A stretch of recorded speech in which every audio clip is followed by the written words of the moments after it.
Penyeragaman pemberitaan firman Tuhan secara sinodal diambil secara bersama dari RCL. Kisah Para Rasul pasal 16 ayat 9 hingga 15.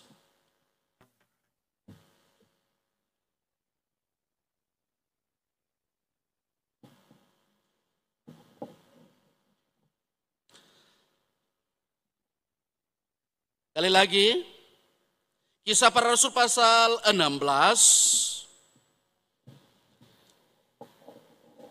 Kita arahkan perhatian kita dibaca dari ayat 9 sampai pada ayat 15. Dan saya berharap kita penuh konsentrasi sebentar. Saya akan silakan juga kita bersuara. Kita berusaha untuk selalu membaca firman Tuhan dengan intonasi baca, dengan baik, dengan benar. Dan kita juga bisa melihat peran dari bagian-bagian perikop ini. Sehingga firman Tuhan ini akan menjadi berkat bagi hidup kita. Kita mencintai firman-Nya dan kita melakukan itu dalam hidup kita sehari-hari. Arahkan perhatian kita. Kisah Para Rasul pasal 16 ayat 9 hingga ayat 15 berkata, pada malam harinya, tampaklah oleh Paulus suatu penglihatan, ada seorang Makedonia berdiri di situ dan berseru kepadanya, katanya, semua mengucapkan kalimat ini, mulai.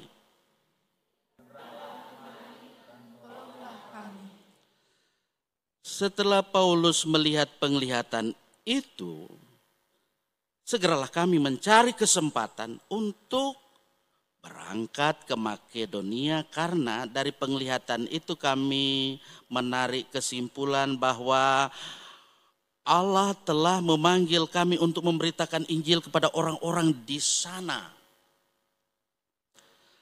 Lalu kami bertolak dari Troas dan langsung berlayar ke Samotrak, dan keesokan harinya tibalah kami di Neapolis. Dari situ kami ke Filipi, kota pertama di bagian Makedonia ini. Suatu kota perantauan orang Roma. Di kota itu kami tinggal beberapa hari. Pada hari Sabat kami keluar pintu gerbang kota.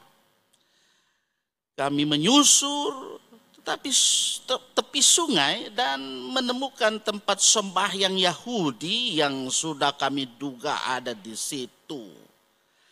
Setelah duduk, kami berbicara kepada perempuan-perempuan yang ada berkumpul di situ.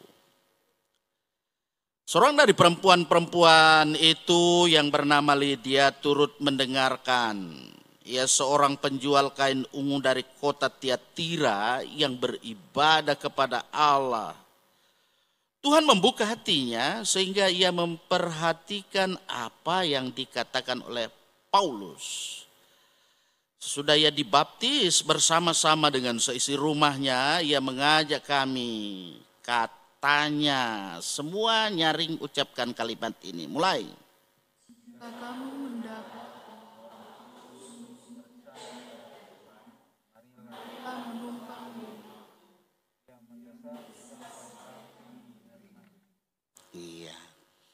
Terima kasih kita sudah berkonsentrasi membaca Alkitab, firman dari perikop ini. Tuhan Yesus pernah berfirman kepada setiap orang yang selalu hidup bersama dengan kebenaran firman-Nya. Berbahagialah setiap orang yang mendengar firman Allah dan yang memeliharanya di dalam hidupnya. Haleluya.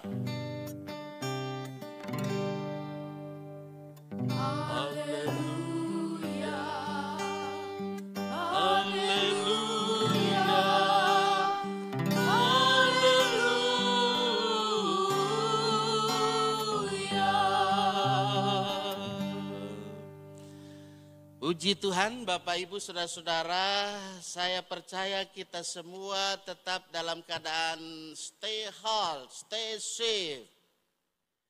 tetap sehat. Amin.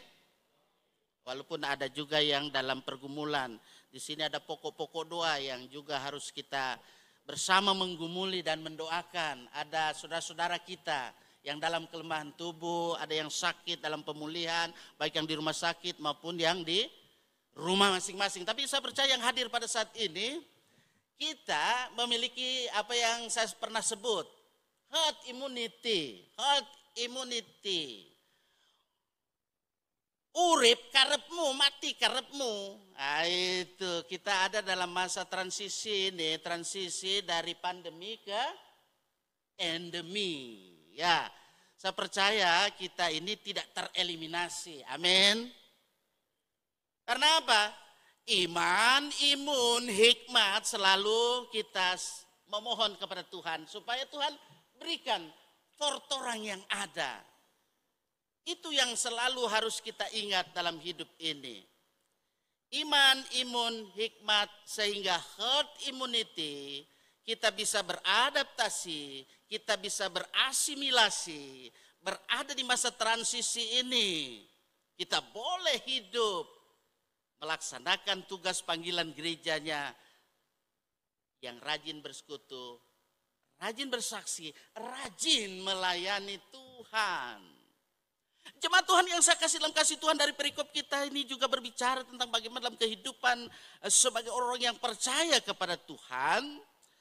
Dari perikop ini kita menjumpai Rasul Paulus, ya, dia memperoleh apa yang disebut dengan penglihatan. Ya. Ini betul-betul penglihatan. Sebab sekarang orang banyak bercerita tentang penglihatan, terkadang itu hoaknya. Hati-hati ya. Ya, padahal saya juga sudah pernah berkata, dilarang keras berbohong. Nah, itu. Jangan bukan penglihatan, dia bilang itu penglihatan. Nah, akhirnya kita mau ikut-ikut seperti yang dikatakan itu. Jangan. Mari kita lihat di sini. Ketika kita perhatikan di sini ya, Paulus sebagai rasul, juga Silas yang bersama pada waktu dalam perjalanan ketika mereka menuju satu tempat yang disebut dengan Troas. Ya. Di Alkitab kita ada juga peta ya, nanti lihat di mana letak Troas itu ya, nanti lihat di situ supaya kita tidak menjadi orang yang verbalisme. Ya. Tahu verbalisme cuma tahu berkata tapi tidak mengerti di mana tempatnya itu. Baik, mari kita lihat di sini mereka berada di Troas.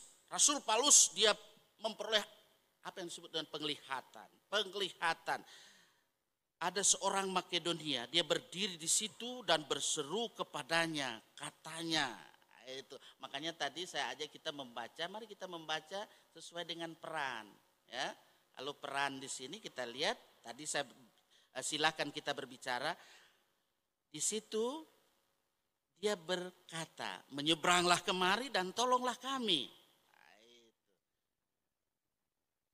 Penglihatan yang ada ini yang pasti direspons karena Paulus dia sangat responsif.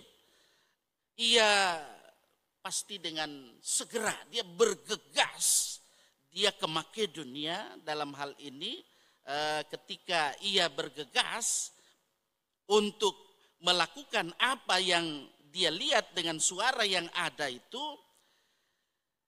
Kita memperhatikan bahwa motivasi yang luar biasa yang dimiliki oleh Paulus dan Silas sebagai orang yang dipakai oleh Tuhan untuk melayani Tuhan. Itu. Saya yakin Bapak Ibu Saudara ini dipakai oleh Tuhan untuk melayani Tuhan. Amin. Dan pikir, pendeta saya tidak pintar bicara. Tidak, bukan orang yang pintar bicara saja dipakai.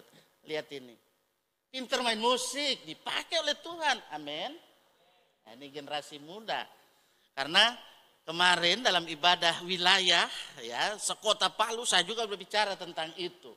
Ya, bagaimana dalam hidup ini, ya, supaya sebagai sobat-sobat muda, iya, sobat-sobat muda maupun sobat tua yang hadir saat ini, ya, lakukan segala pekerjaanmu dalam kasih. Nah, itu sehingga ketika kita melakukan itu kita tidak pernah bersungut-sungut atau mau bikin sensasi segala macam. Tidak seperti itu kalau melayani Tuhan. Nah, melayani Tuhan dengan bagaimana kita punya kerelaan hati, ya. Karena itu menjadi satu panggilan. Jangan cuma moto saja, oh saya sudah melayani Tuhan, tapi masih bersungut-sungut, ya tak? Belum melayani Tuhan namanya itu, masih pelayanan yang bersungut-sungut. Mari kita lihat di sini supaya tidak ngarul ngidul. Di sini ada konklusinya bahwa Allah itu dia panggil, ya.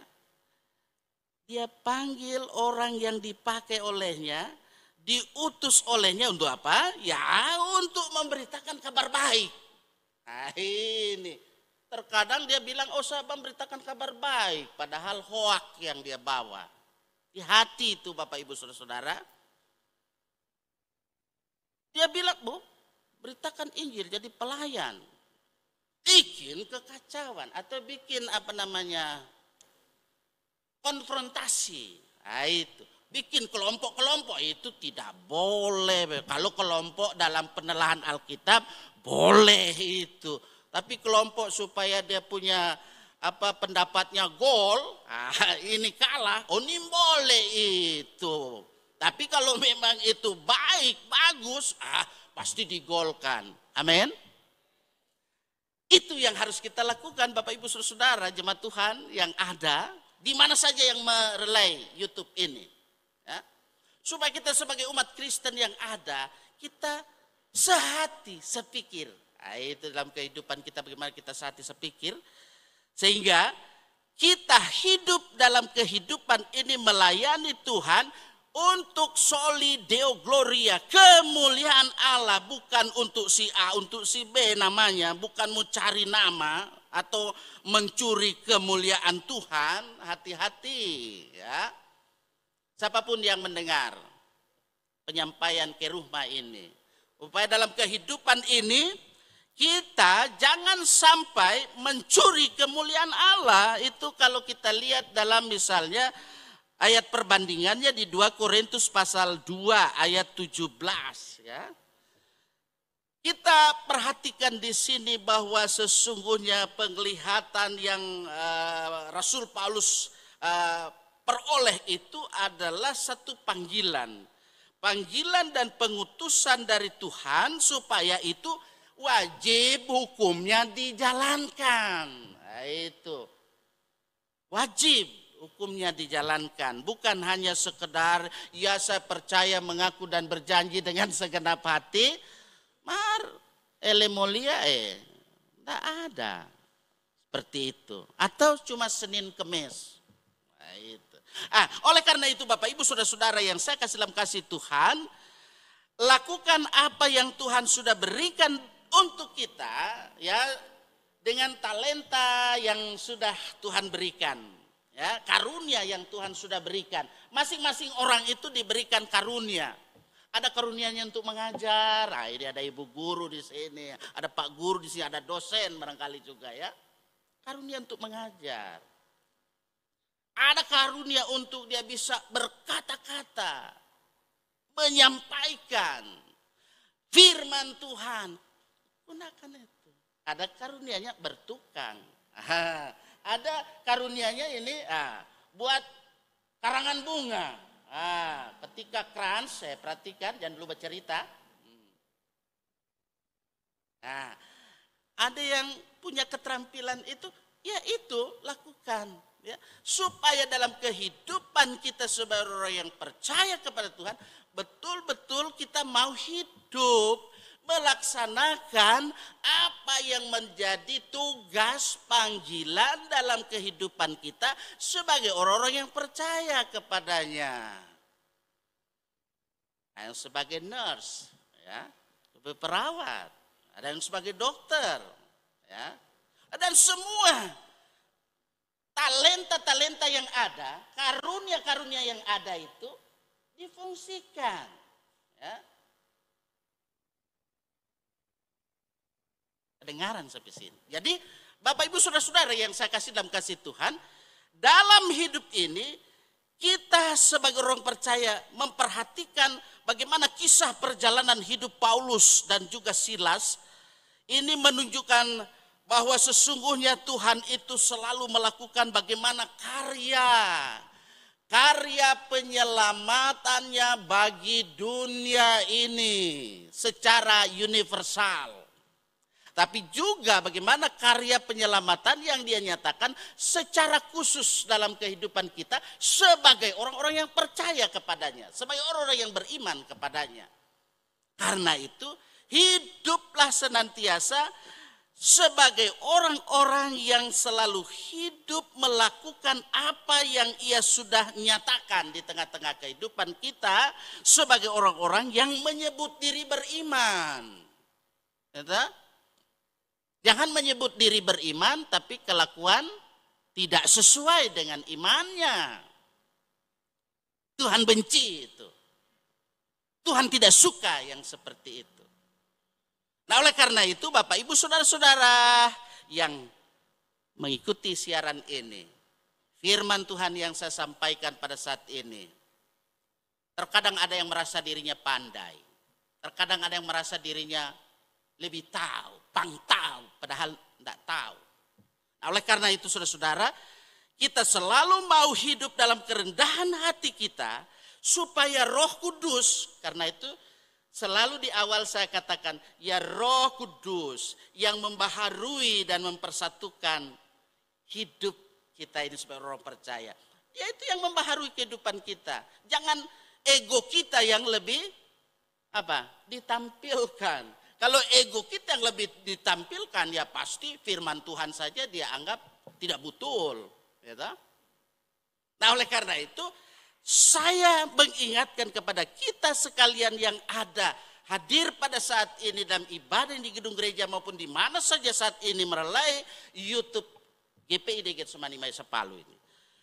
Saya percaya bahwa dalam kehidupan ini sebagai orang percaya kita akan menunjukkan sikap hidup, ya. Sikap hidup, bagaimana sikap hidup kita harus memiliki keramah tamahan dalam hidup kita, dalam menunaikan tugas panggilan pelayanan kita.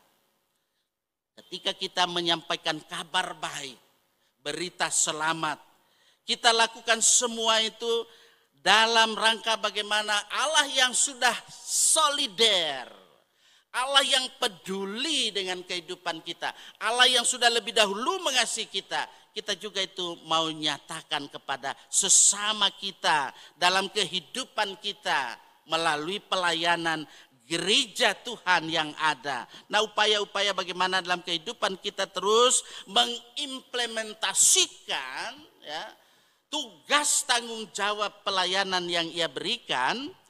Mari kita senantiasa selalu hidup di dalam dan bersama tuntunan kuat kuasa Roh Kudusnya. Kita percaya bahwa Tuhan sudah menuntun kehidupan Bapak Ibu Saudara-saudara, adik-adik dan saya dari masa ke masa, ya. Dari masa apa yang disebut dengan pandemi, kita masa transisi menuju pada endemi. Tapi tetaplah kita mengikuti juga protokol kesehatan. Walaupun Bapak Presiden kita ya memang Bapak Presiden ya gereja dan pemerintah harus ada mitra kerja, ya. Kita ikuti apa yang disampaikan oleh